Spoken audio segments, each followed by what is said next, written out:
Yo, what's going on, guys? I'm Jay Carter Ray, and in this video, wow, we're going to be going over the origin of the Titans in Attack on Titan, and we're going to have a chapter 86 summary. Now, I just read chapter 86 just now. I didn't realize it came out on the 7th. I thought it was coming out on the 10th for some reason. I think it came out on the 9th last month. But yeah, this is the first time I'm reading it month to month. Prior to this, I had just binge read. I was gonna say binge watched. I binge read the manga series from from chapter 1 to chapter 85. As soon as I finished watching the anime, because I just thought this series was so sick. And wow, what a chapter this was. This was a very interesting chapter. Now, the whole of it takes place within, I'm assuming, one of the books that Eren and the team are reading in Grisha's, or Eren's dad's, Grisha's basement. And yeah, it details Grisha's backstory. It has a few revelations, to say the least, but also, Grisha cannot be trusted as a narrator. Neither can any government sources of history or anything. Most people can't be trusted as you know, being factual and truthful in this series. So you got to take every piece of information with a grain of salt, unless it's like, you know, just super fact and there's no what's the word? There's no, I don't know. If it's like 100% fact, then yeah, you can take it as fact. But if there's no doubt, if there's doubt, then you got to take it with a pinch of salt. So let's start with so Grisha's sister. No, let's not start with that. So Grisha is basically a descendant of Ymir, who was the first Titan, who apparently got her power from making a deal with the devil of this world. And because of that, Grisha and his family, and I'm assuming a lot of people in this place called Eladonia. Is it Eladonia? Let me go and check. I think it was Eladonia. They called them Eladonians. So I'm not sure if everyone there is, you know, consigned to this, or if it's just his family. I'm assuming it's quite a lot of people. So yeah, I swear they're called Eladonians. Let me just get to a point. Yeah, Eladonians. So the Eladonians, I'm assuming, are the descendants of Ymir.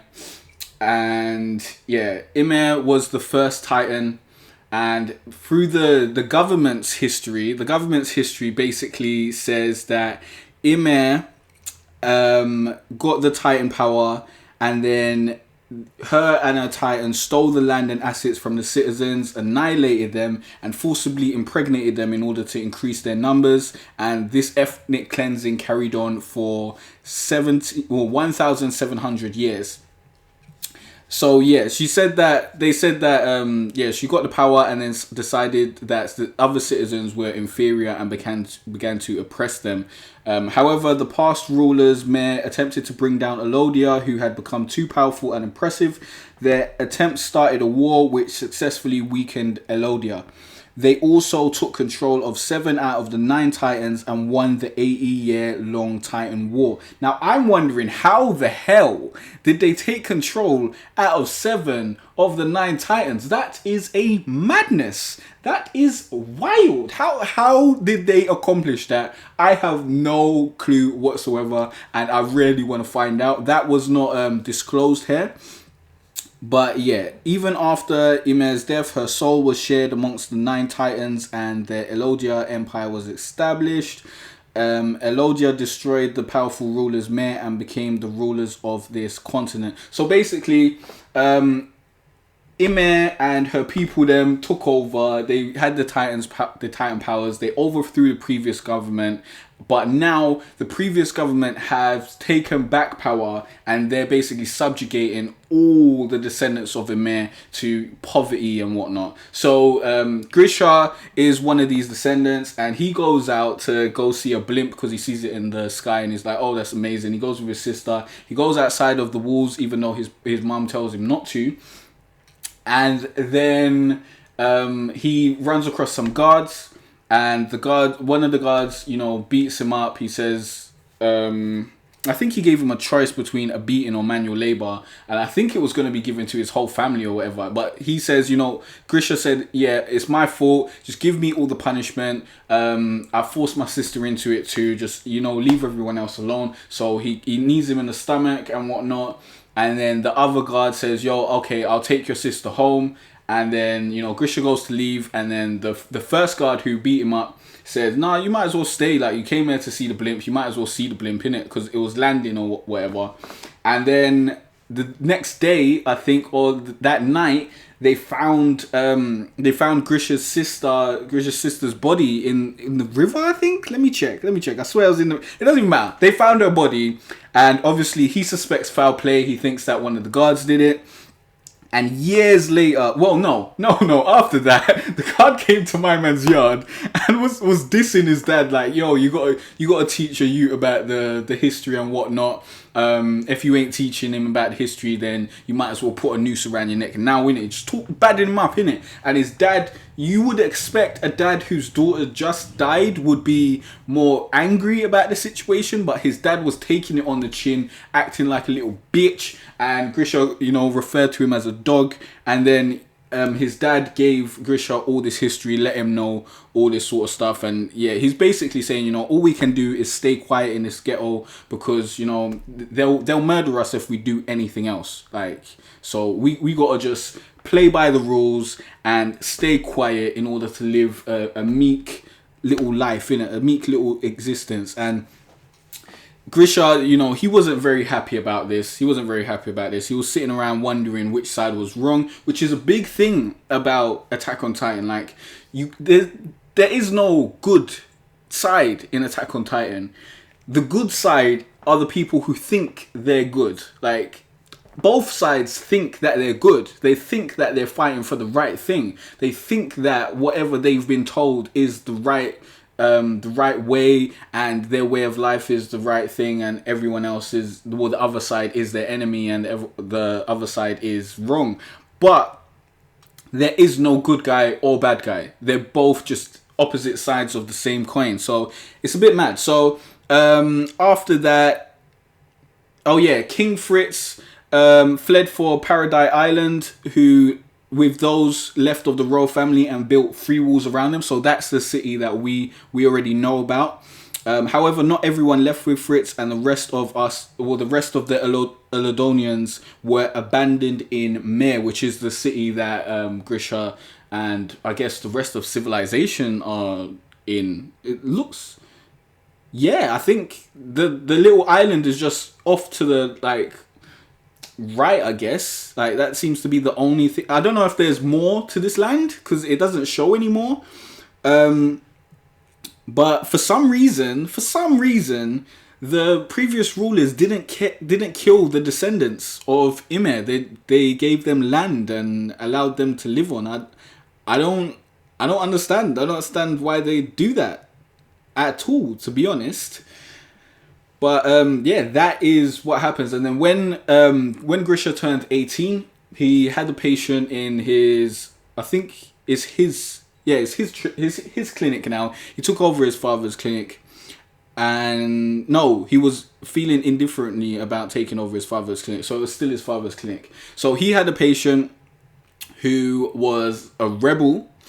And he told Grisha that his sister was killed by a Mir officer, like that. He's got an informant in the government, and they told him this is what happened, this is what went down. But informants, you can't trust the word of anyone in this. I'm not trusting the word of anyone. Like, it could. I thought that the guard, I thought the guard done some terrible stuff to the little girl, to be honest, because there's no reason for her to just end up dead out of nowhere. But yeah, so I believe this informant, but again, the informant could be, you know, I don't think they should trust him, but this is in the past anyway, so I don't know if they did trust him, but we will find out. But if I was in that position, I wouldn't, you know, wholeheartedly trust him. But then he invites them, well, the rebel invites Grisha to become part of the rebels, and then he gets involved and whatnot after he learned what happened to his sister, because he's bare angry about it, and he wants revenge basically. And this whole rebellion, all these rebels are basically trying to revive Elodia. They want to bring Elodia back to, you know, being the rulers of the city, I believe.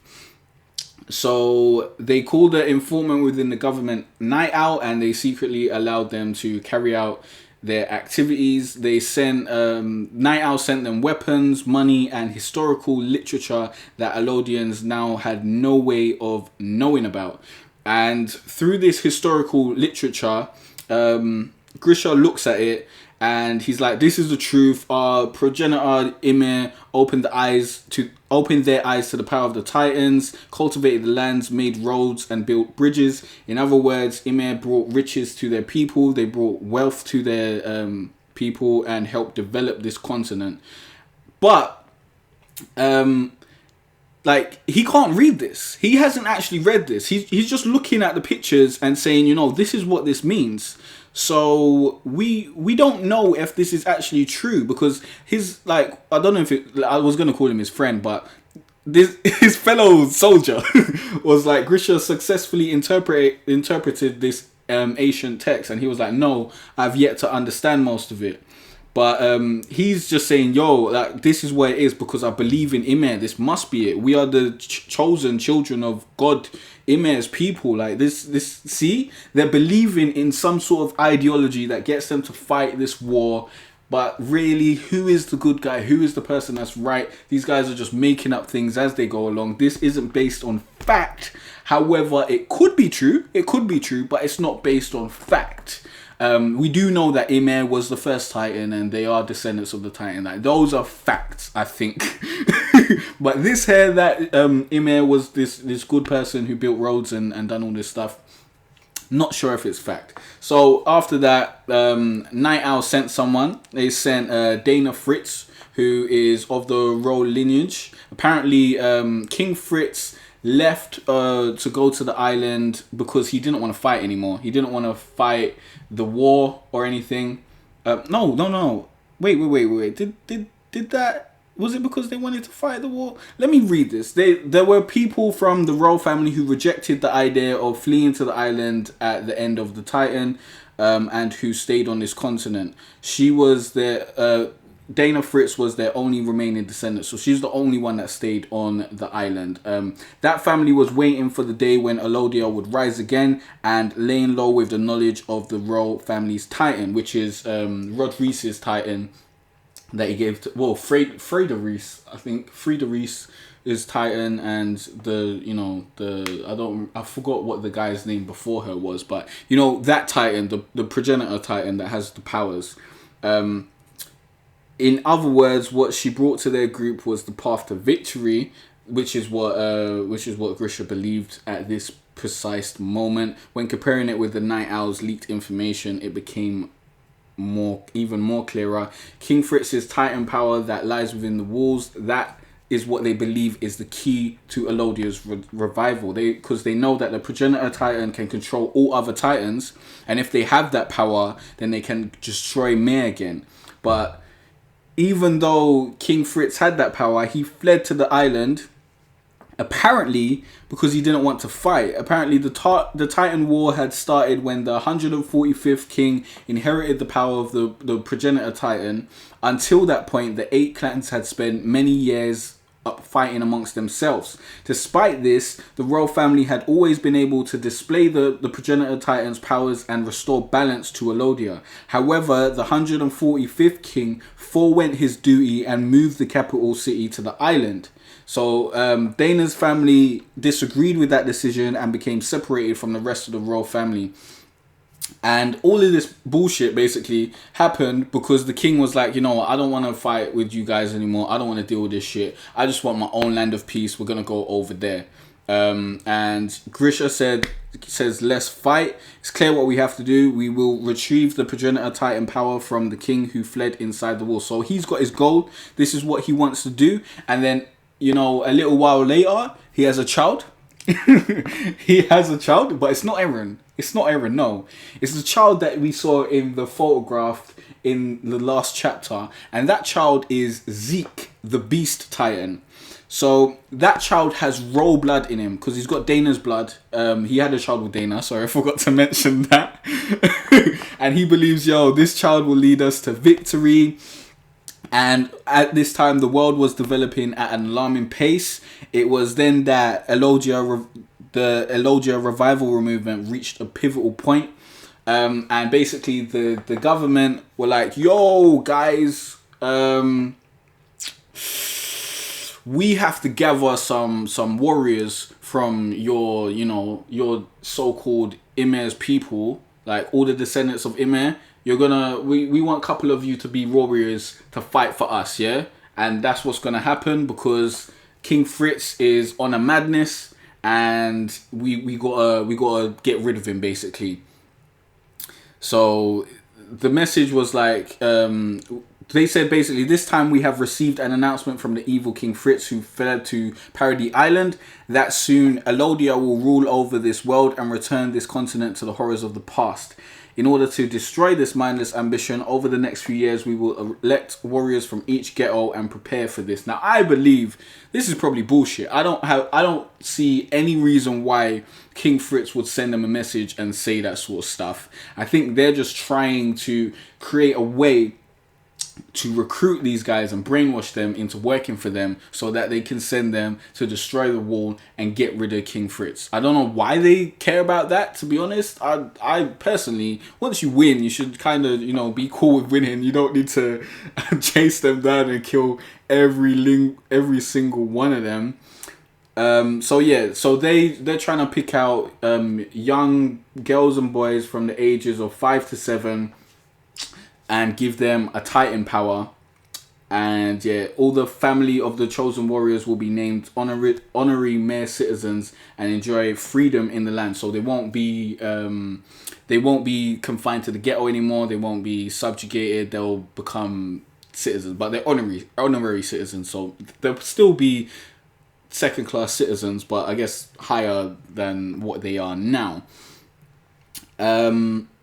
So yeah, basically it says that the reason why the mayor government has decided to make a move is in order to prepare for the inevitable battle for natural resources, because recent military technology has developed at an alarming pace. They need fuel and whatnot. There will soon come a time where the power of the 7 titans that allowed Mare to rule now is no longer absolute. Times will change to that of military power as a result of the demand for fuel. Paradise Island, which has enormous deposits of fossil fuels, will no longer be something that they can ignore. So basically, it's like the war in Iraq, I believe. Like they're saying, yo, those people are out to rule the world. We need to, rile everyone up, and we need to get over there and put this to an end. But really, what they want to go over there and do is take all the oil and shit. Like, that is mad. Like, that's what's going on. Oh shit! I just dropped my pad. Sorry. So yeah, that's what they're trying to do, and they want to get inside the walls without letting Fritz know that they're getting inside the walls, because before Fritz left, he let them know that if you guys interfere with us again, yeah, then the tens of millions of titans hidden inside the walls will completely flatten this earth. They're letting them know, yeah, I'll just send all the titans after you and you can eat that, yeah? Yeah? Is that what you really want to deal with? So he's talking smack and whatnot. So the government wants to, get people to invade the walls, like secretly and whatnot, the titans within the walls, and then, get rid of the people in there to kill everyone inside. So obviously, Grisha and his people them aren't cool with this, because if that happens, then it's gonna get rid of their plan, because they believe that, wait, as long as this threat exists, no one can openly attack. Therefore, the mayor government the government is going in there to reclaim the power of the progenitor titan, because the progenitor titan is, you know, the best thing out there. Everyone wants it. Like, that is what everyone wants. So they want that so they can control all the mindless titans. And I don't know if you can control normal titans. I mean, you know, titan shifters and whatnot. But yeah, so they want that. Grisha and his people them aren't happy about that, because if they go and get that, then, you know, they are fucked, because they can't get the progenitor titan because the government has got it. So Grisha has a wise idea, a bright idea, and he believes that we'll make our son Zeke a warrior. Yeah, we'll send him to be a warrior. He'll, you know, be on the inside, give us, you know, the information and whatnot, become a warrior, get inside there, get the progenitor titan and bring it back to us. That is what he's envisioning. But obviously, like, his youth is super young, super impressionable, and he's sending him to be indoctrinated by the military and the government. Like, it's not the smartest thing. So basically what happens when Zeke turns 7, he informed on his parents to the mayor government, and the Elodia revivalists were all sent to heaven. Now, prior to this, they had referred to something being like people being sent to heaven, and I thought that, you know, they were just being killed. They were just being killed like that. That's what I thought sent to heaven means. But no, sent to heaven basically means that they turn you into a titan and just let you endlessly wander around Paradise Island. They just send you over there. Like, they're just like, okay, you could turn into a mindless titan. So they have some sort of way to turn people into titans. They've had some sort of way to turn people into titans for a time, innit? But I don't know how they do it. We still don't know how they do it. We know that they can turn people into mindless titans.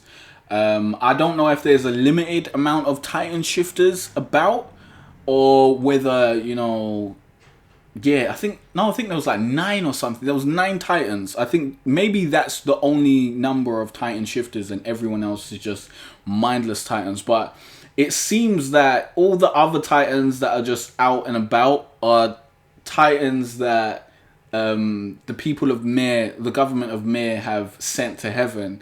But that personally seems like a very, very, very dumb decision, because you've just created a big threat. Like, you've turned one of your enemies, instead of into a dead body that can rot in the ground, you've turned them into a giant that can eat you. Like, how is that? That just doesn't seem strategically smart to me. That doesn't seem like the best way to go about getting rid of the traitors and whatnot.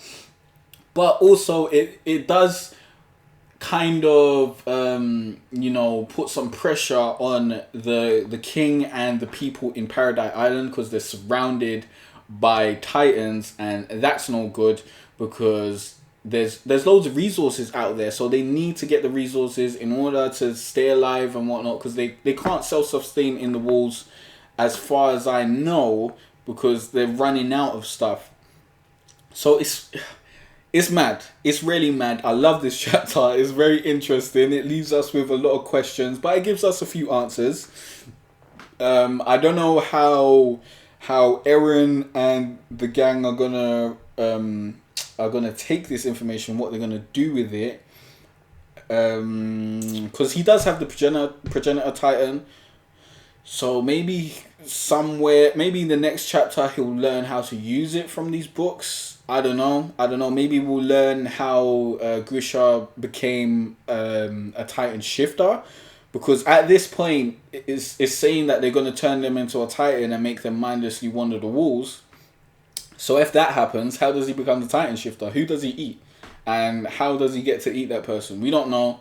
Because we know that he becomes a human again, or a titan shifter, and gets back inside the walls. He's found outside the walls by, I think it's, was it General P?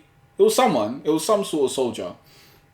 So we know that he's found outside the walls. He gets inside the walls. He gets with, you know, Aaron's mum. He makes Aaron and all that, and then he basically leaves this to Aaron to make Aaron be the one that finally brings Elodia back to its grace.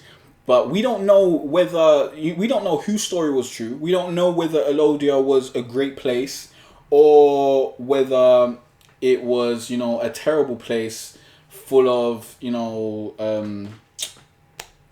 full of oppression and whatnot, and just killing and wanton violence.